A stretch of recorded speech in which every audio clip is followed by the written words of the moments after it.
So that's where I was. Through many trials and tribulations, we were shot at the minute we crossed the channel, as if it was automatic. The minute we crossed the channel, we saw a black chatter in front of us, a puff, puff, puff, puff. Each one of those was an 88 shell that exploded into hundreds of pieces. And so many a time we had some people who were wounded on board, and it was my job to give first aid to the wounded. So you had some medical training in addition to your They taught me how to plug a hole in a person and stop the bleeding, and how to give them a shot of morphine into them should they be wounded bad.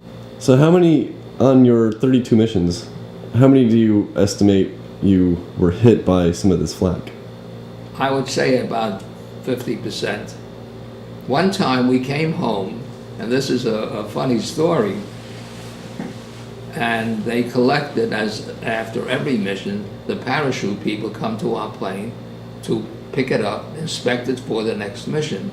And so the next time we flew, when he gave us the parachutes, he said, "You fellas are damn lucky, because there were 2 chutes there that if you had to jump with them, they would never open, because the flak had pierced the chutes." And one mission we had 62 flak holes in the plane. But you never lost an engine or anything like that?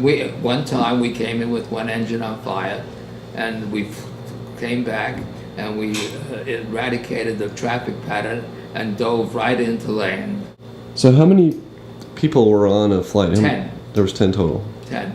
And we had 10 50 caliber guns on board. And if you ever fired a 50 caliber, you'll know that rattles and shakes like crazy. And when we were hit by fighters, and you had all 10 guns going at the same time, the plane, as big as it is and mammoth as it is, would chatter from all the vibrations of the guns. So did it have to be one person per gun, or did they have it? We had, no, we had turrets. Okay. We had the tail turret, we had the belly turret, we had the top turret, we had the nose turret. And each turret ran 2 guns simultaneously in the turret. And so we had one fellow running 2 guns. And they were twin 50 calibers. And they were devastating. Mm. That's the nose turret. You touch it, you'll bend it. You see the guns protruding? Uh-huh. See? Okay. Now you see the tail, twin guns? All right. You see the belly turrets, twin guns? Mm-hmm. And you see the nose turret, twin guns? Now let me show you my position. You see this little hole here? That's a window. That's the radio operator's window. See? Oh, wow. Okay. And I had an office. I actually had more room than anybody on the plane. I was able to roam around free. Now, on some of your missions, you were briefed by Jimmy Stewart, right? Yes, yes. How did that all come about?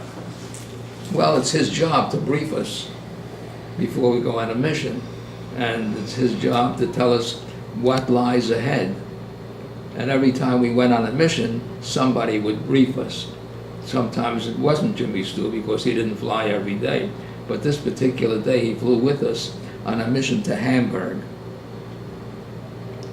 And he briefed us, told us about the 24-foot waves in the North Sea, and that if we were forced to land, how to go about landing. Because we couldn't hit that wave head on.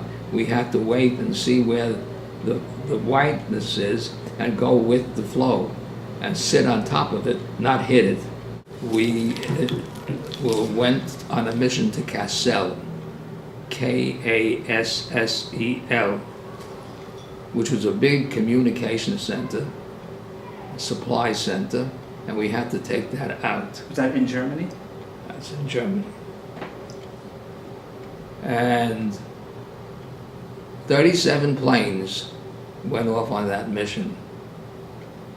And out of 37 planes, we lost 30.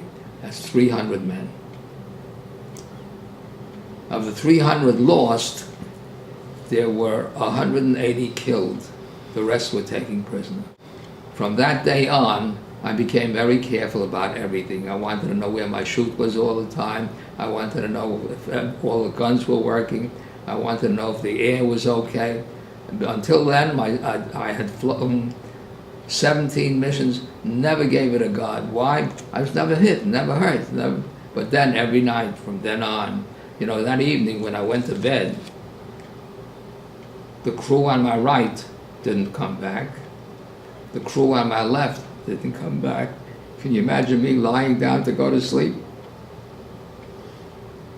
I was stationed missions in a town called Tiverton, which is near Norwich, that's up in the northern part of England. So did you guys ever work with the English soldiers or just pure Americans? We were 100% American. Okay. Except that we had to get acquainted with their radar system, their code system, so we coordinated with them. I want you to take a look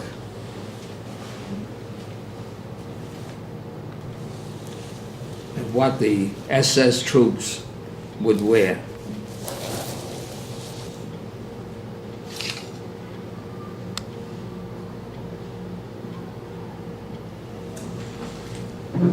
Put your finger on that blade. You see what it says on there? Alles für Deutschland, right? That's everything for Germany. That's how passionate they were about this. And they wouldn't hesitate to kill you with it. That's the SS gang. But what happened to this guy, it's something you don't even care to talk about. When we invaded the continent and we were chasing the Germans out, the underground became very active. They were out to get even. And so the former owner of this here never lived to tell the tale and get away. This was my rank. Tech sergeant. Okay. I want to show you, this is what I wore. See the difference? See how measly we were treated? To them, that was the greatest thing that could happen to them, to have it on their scabbard sign.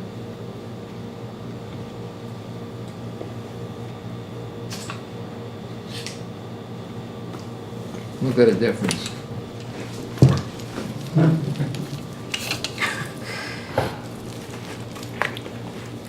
See? Anyway, the French underground, known as the Marquis, M-A-Q-U-I-S, they got hold of this guy and that was the end of him. He never made it out. Deservedly so. When we came in, we literally chased them out. They ran away. And we took up sleeping quarters at the high school, which they took over. And I have copies of what they put on the walls, all the German propaganda. It was just aching for me to get back to the United States. One day I get called in, and the major of my bomb group says to me, "You know, I'm looking at your service record, and you're just the man we need." Why? I gave on my service record that when I went to college, I studied and spoke French and German. I was made to order. So they sent me to the continent to do air evacuation.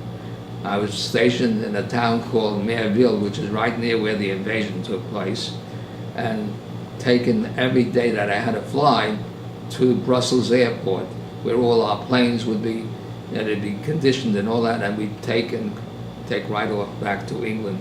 Either it was a prisoner or an airplane or something like that.